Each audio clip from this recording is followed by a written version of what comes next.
الأهلي يستأنف تدريباته بقيادة سامي قمصان في 9 مساء اليوم، وكولر ينتظر من قمصان تقرير مفصل عن حالة اللاعبين قبل عودته الخميس القادم. حمزة علاء يقترب من حراسة مرمى النادي الأهلي في كأس الرابطة لوجود مصطفى شوبير والشناوي في المنتخب الوطني. إمام عاشور ينفي كل ما قاله بعض الصحفيين مؤخرا عن طلب وساطة محمد الشناوي لدى حسام حسن لكي يعود للمنتخب مجددا، ويؤكد للمقربين أنه لا يشغل باله بالأمر حاليا ولن يرد إلا في الملعب. صفحات جماهير الزمالك تنشر تصريح سابق لأنا بوريدة يؤكد فيه أن قرارات اللجنة الأولمبية غير ملزمة للاتحاد الدولي والكاف لإقناع أنفسهم وجماهيرهم الغير واعية أن اللجنة لا تمتلك القدرة على تغيير قرار رابطة الأندية ضد الأهلي. أحمد مجاد رئيس اتحاد الكرة السابق والذي يدير الاتحاد في الوقت الحالي في الخفاء يحاول للمرة الثانية على التوالي تبرئة نفسه من أزمة القمة وإلقاء المسؤولية على آخرين ظنا منه أننا لا نعرف دوره في اتحاد الكرة وكمية التدليس التي يعمل بها. السيناريست مدحت العدل الزملكاوي يهاجم بقوة ما يثار مؤخرا حول تخفيف عقوبات الأهلي من قبل اللجنة الأولمبية، ويؤكد أن أي محاولة لتخفيف العقوبات من قبل اللجنة الغير شرعية غير قانوني وغير مقبول، وسوف يصعد الأزمة إلى وقف النشاط الكروي في مصر،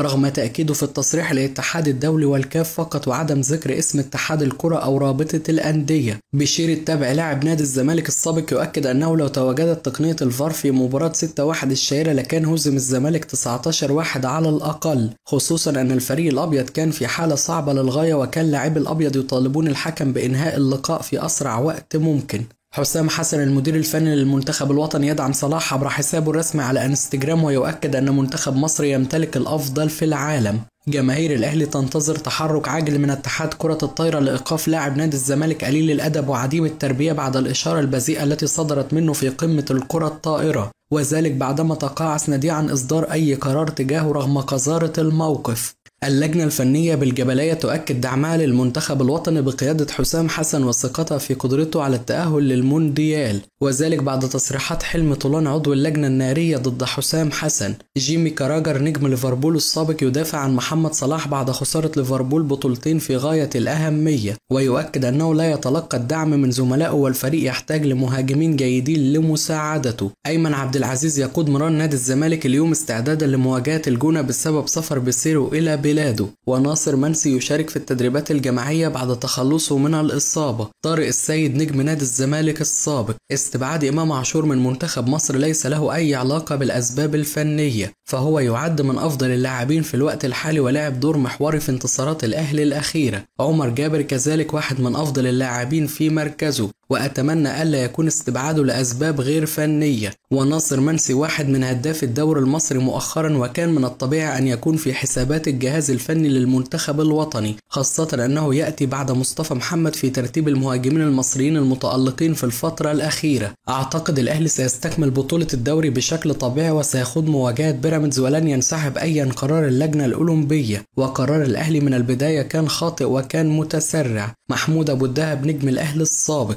استبعاد إمام عاشور من المنتخب الوطني لأسباب غير فنية، ولا أريد الخوض في مسألة حب وكره المدرب له، لكن كان يجب أن ينضم للمنتخب في هذه المرحلة، خصوصا أنه الأفضل حاليا بالدوري المصري. مهمة منتخب مصر المقبلة سهلة أمام سيراليون وأثيوبيا في التصفيات الإفريقية المؤهلة لكأس العالم، ولدينا لاعبين مميزين مثل محمد صلاح وعمر مرموش وهم أفضل الأجنحة في العالم حاليا، وبالفوز في المباراة القادمة سنضمن التأهل. البعض يحاسب حسام حسن بالقطعة، واللاعب المصري عندما يواجه خصم قوي يظهر بشكل جيد، لكن الجماهير المصرية تطمح دائما في الأداء والنتائج معا. بالنسبة لمارسيل كولر المدير الفني للنادي الأهلي فلم يطور من مستوى اللاعبين خلال الفترة الأخيرة، كنت راضي عن أدائه في البداية لكنه لم يحفز اللاعبين أي شيء جديد الفترة الأخيرة، كما لم يقدم أداء جيد مع الفريق أيضا، وهناك عناد واضح في قراراته، ويبدو أنه يعاند لجنة التخطيط تحديدا. طالما الأهلي تعاقد مع لاعبين فيجب أن يحصلوا على فرصة، مثل عمر الساعة الذي لا يشارك حتى الآن مع الفريق لأسباب غير واضحة، بينما اللاعب الوحيد الذي كان يصر عليه كولر كان موديست، ورأينا جميعا أنه لم يكن يستحق اللعب للأهلي ولا المرور بجوار سور النادي.